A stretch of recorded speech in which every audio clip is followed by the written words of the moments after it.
I'm Kevin Smith, and I am proud and happy, man, because I'm about to moderate the Tron Clerks. Kids, in 1982, the summer of 1982, I went to see a motion picture. Trek 2, The Wrath of Khan. Conan the Barbarian. Poltergeist. Mad Max 2.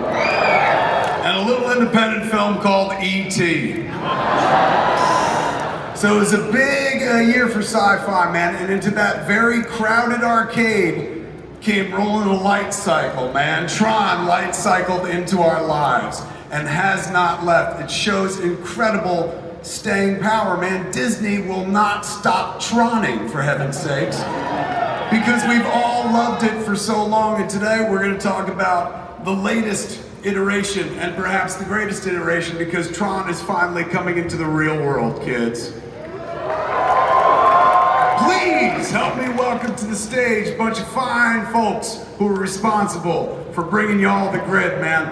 The movers and shakers behind Tron Aries. Welcome to the stage, creator of Tron, Steven Lisberger, man.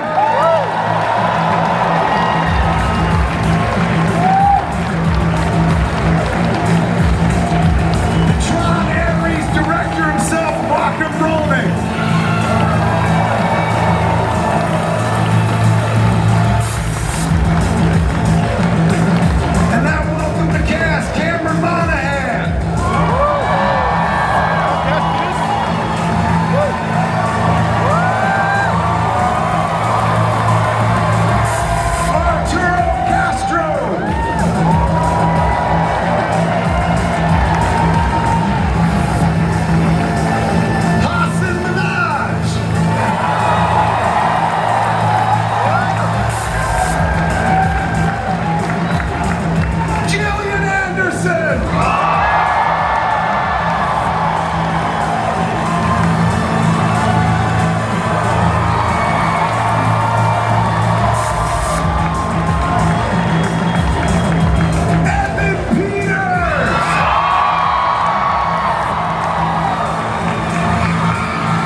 Ladies and gentlemen, welcome to the stage, Jeff Bridges!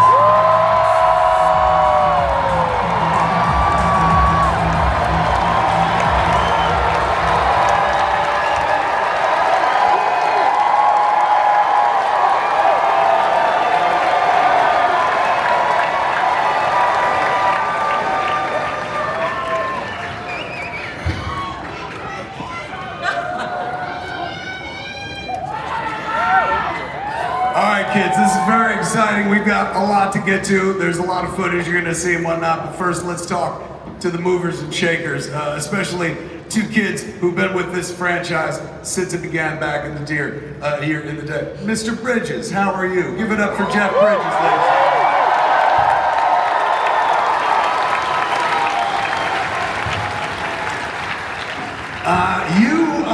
You have been with Tron since the very beginning, man. I love that there's three Trons. It's a shame there's only one Fabulous Baker Boys, but I'm glad that there's three Trons, man.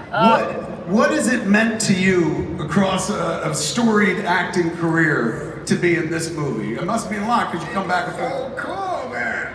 This guy here, give me your hand. Oh, yeah, good, man.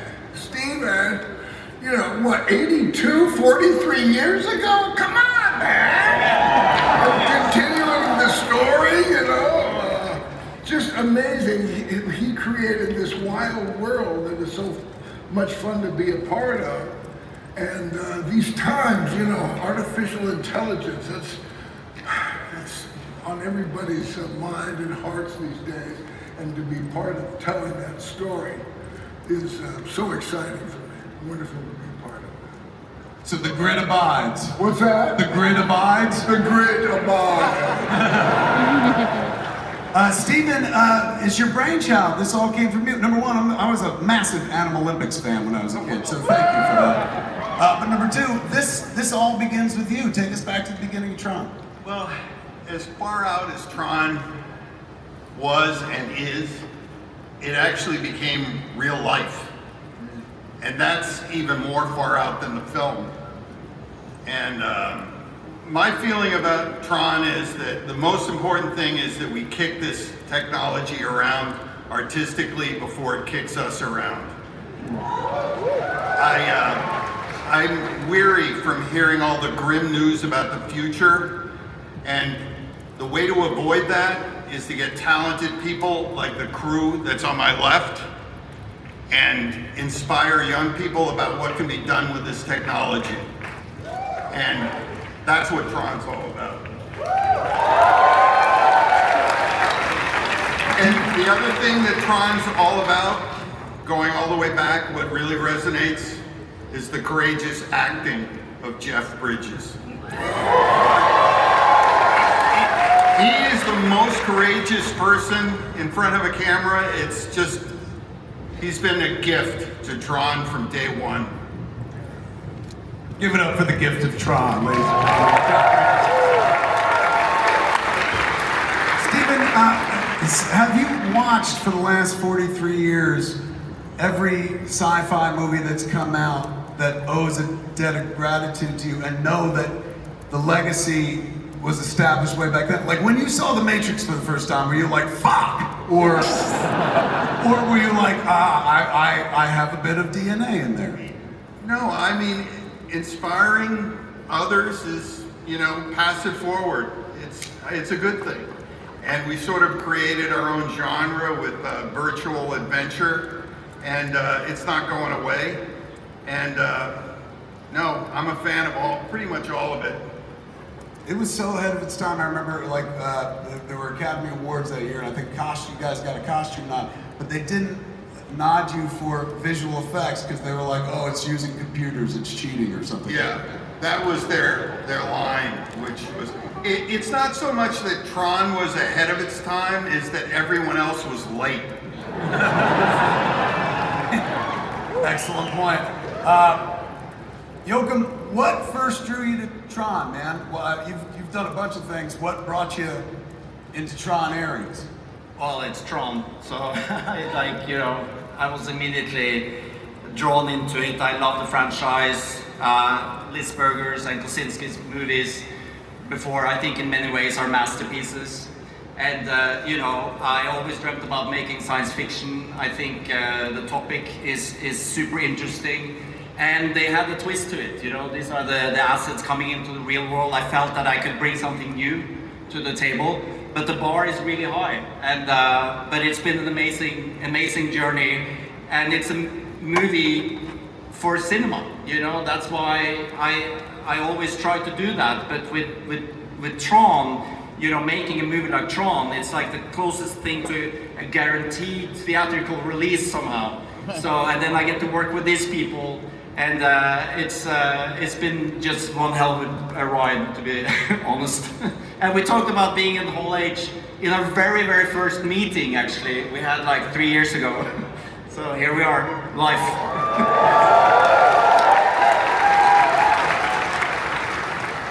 Jared, you've got this is a passion project for you, from what I understand. You're not just in the movie. The movie, you spearheaded the movie. You're a Tron nerd at the end of the day. Is that what I am an official Tron super fan. If I wasn't on the stage, I would be in the audience for sure, watching this panel right now, cheering like all these crazy people out here. What was it about Tron that drew you? Well, it was 1982. Video games were exploding, and films were, a huge part of my life when I was a kid. And this movie just grabbed a hold of me. It took me to a place that I'd never been before. It kind of rattled my imagination, and it showed me what was possible in the world. A lot of that had to do with the genius of this guy on my right, and a lot of that had to do with the genius of this guy over here, who's one of my heroes, Jeff Bridges. But, you know, I have to say, when I was young, you know, there were days where you just kind of didn't know what to grab a hold of, and movies like this really gave me something to dream for and dream about. And it's incredible. We worked on this movie for 10 years now. And it started with just the word Aries. And so to be up here with these people and this cast, it's just, it's a beautiful thing, and I'm really grateful. Thanks.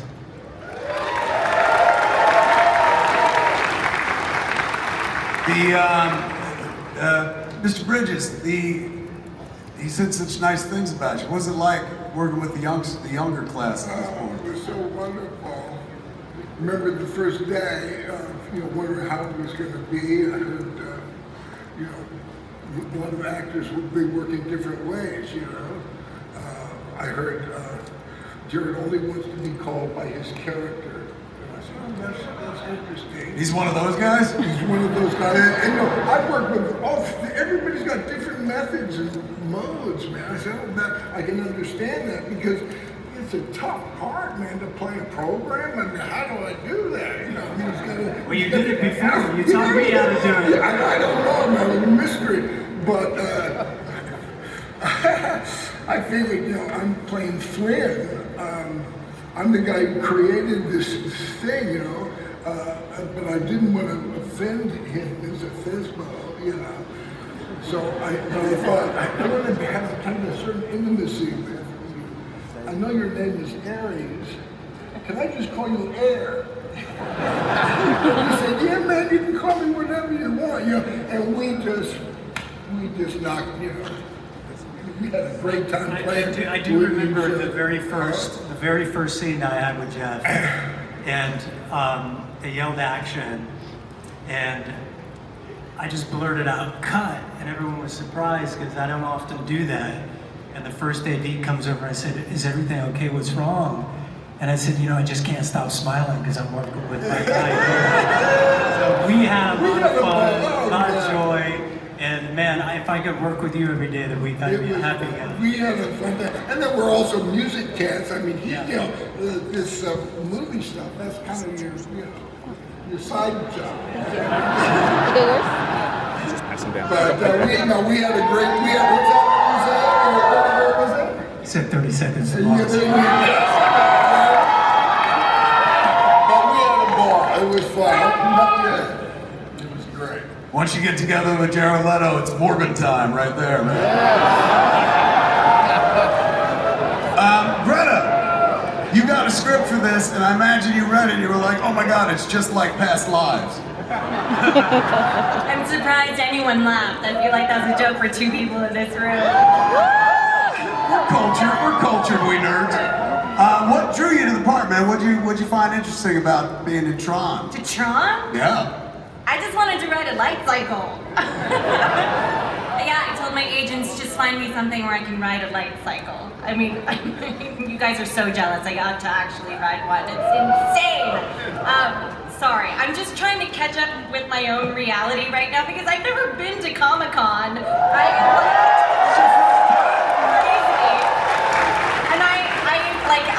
Am I doing this right? Like, I thought you guys would be in masks. Like, this is so wild. I never thought in 100 million years I'd be invited to participate in something like this.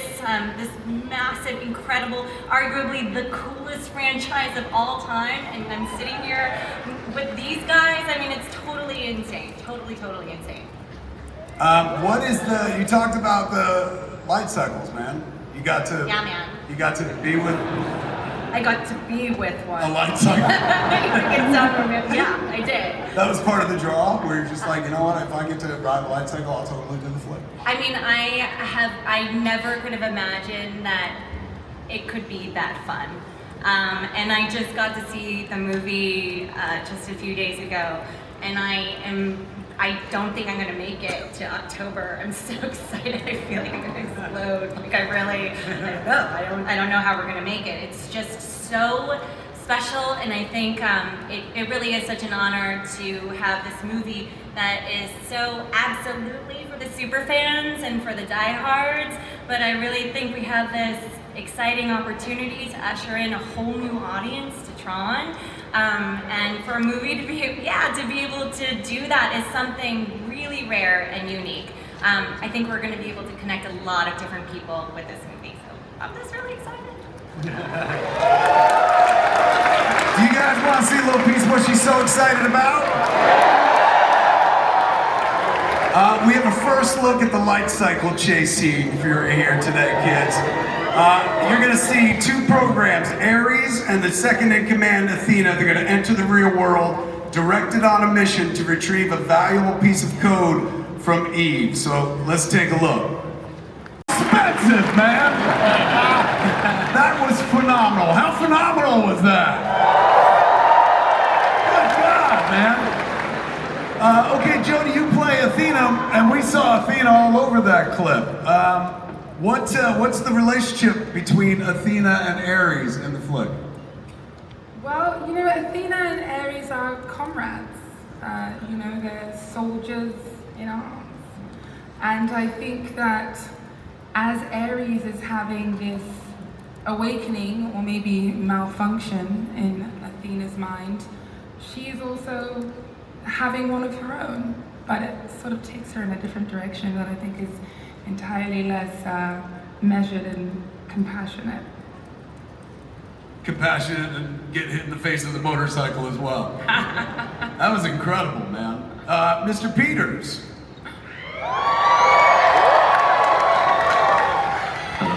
You are playing the role of a Dillinger, which has connections to the first one. That's David Warner, right? He played the original Dillinger. Yeah, big shoes to fill. Very big shoes. With Ed Dillinger Sr. How do you approach a performance like this, where it's kind of, there's a bit of legacy involved? You're playing a relation to a character that started way back at the beginning. I don't know. I don't know. Joachim's a great director. The writers were great, producers, cast, everybody. Yeah. You're a great actor too, brother. So, yeah, that helped a lot. Thanks. Yeah. I honestly don't know. You're no stranger to Comic-Con. You've been here before, correct? Yeah. I remember because we couldn't shut you up or something like that. Right. All Dahmer quiet over there. Jillian.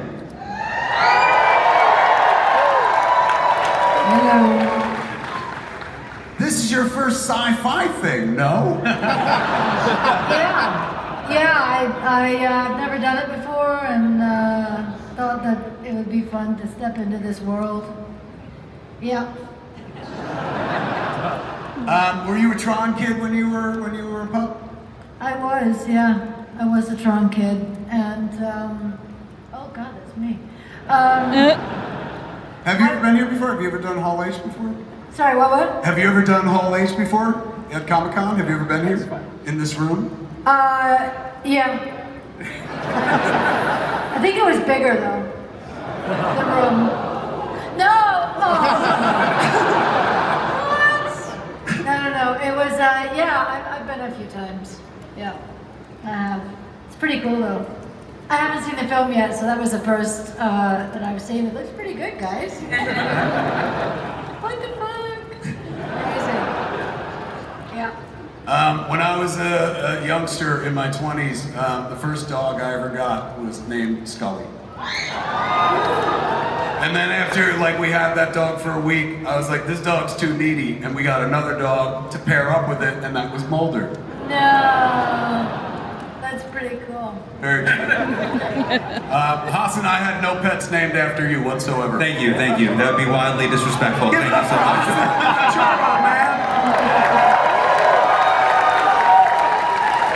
Now, you're a couple of Comedy Central kids, man. What is it like to be in one of these big-ass movies?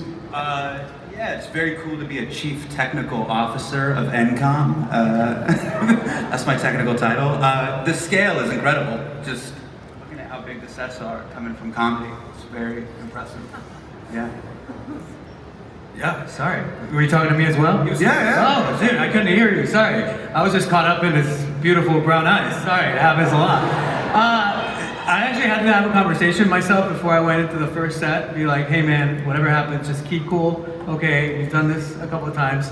And then when we saw the set build, man, I lost all sense of decorum, and I was like, oh my God, we're in Tron, you know? And it was like walking into Disneyland every day. And I'm not just saying that because they signed my checks, or because they have my family hostage. Yeah, shout out to the Walt Disney Corporation. Thank you so much. And let this film bring as much shareholder value to the company as possible. The next fiscal quarter, we hope it goes up. And really what this is about is NCOM and its earnings. Which is a metaphor for the Walt Disney Corporation, one of the best corporations there is. It's in my life. We own them all. Yeah, now Disney.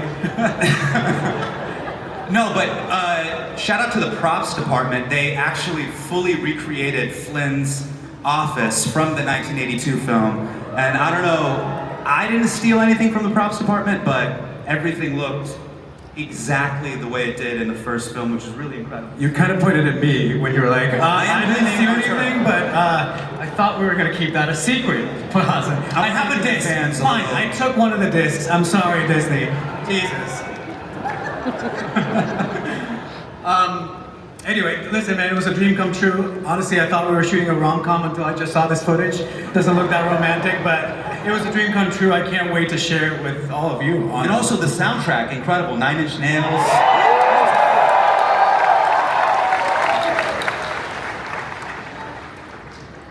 Cameron, give it up for Cameron, everybody.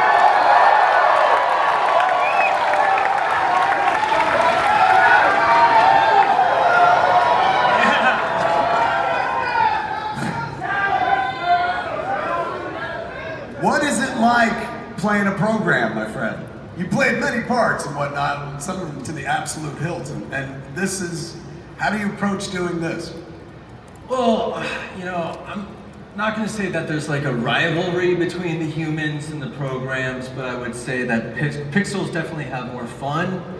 Like, you know, the flesh bags, they've got their skin, their parts, their brains. It's just, it's very analog. And I prefer to be digital personally, you know. You get the cool suit, you get to do flips, it's a good time. I mean, Greta, she's walked in both worlds, and so has Jeff, and I think they might have more fun on the grid. I know I definitely did.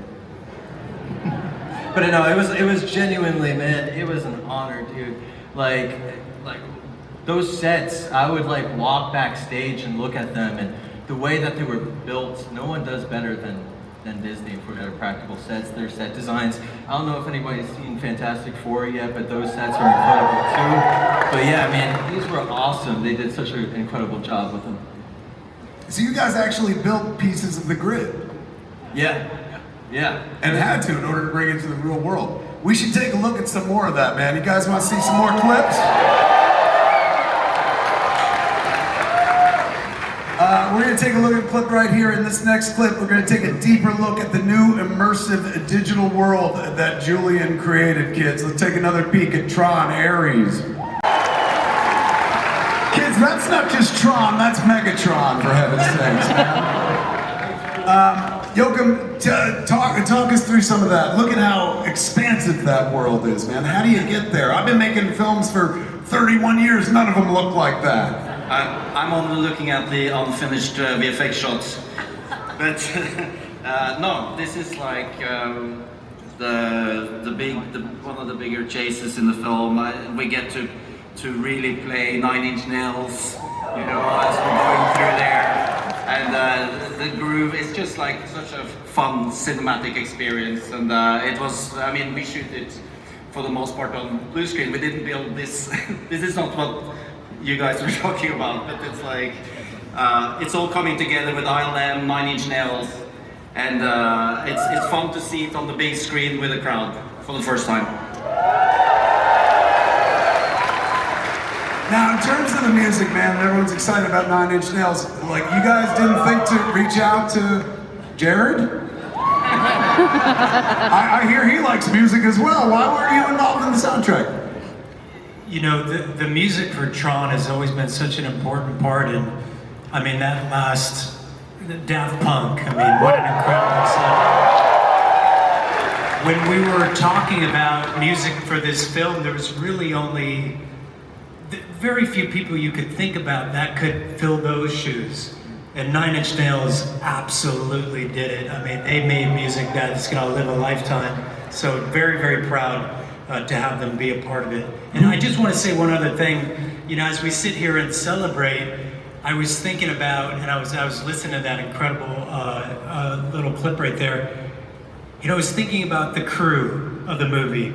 They don't really get to be a part, and that's all the people that were there, you know, from the early morning to the end of the night doing the hardest work on set. And I just have to say, like, there was probably about 2 months of night shoots in the dead of winter. It was freezing cold, and there was just a sense that from craft service to the carpenters to the grips to the actors, that everybody was was a part of something that they really loved, and they wanted to be there, and they were proud to be there. And I just want to say that crew doesn't get to be in this part of the celebration. I just want to give a shout out to the crew for working so hard. Beautiful.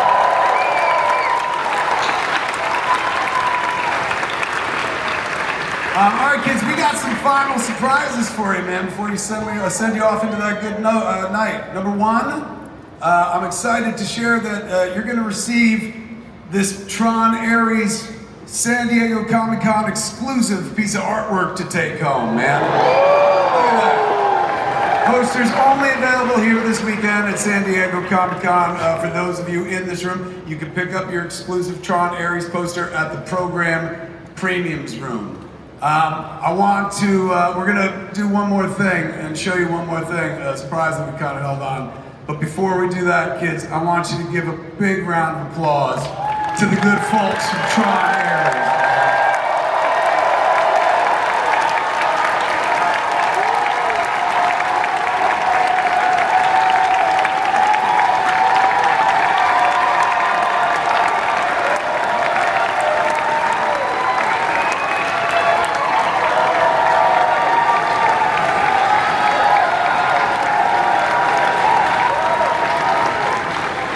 Okay, ready?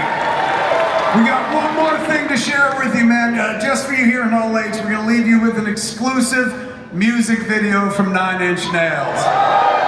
It's for the single from the soundtrack, As Alive As You Need Me to Be. Let's kick back and watch it. Say goodbye to the cast. You guys get out of here, man.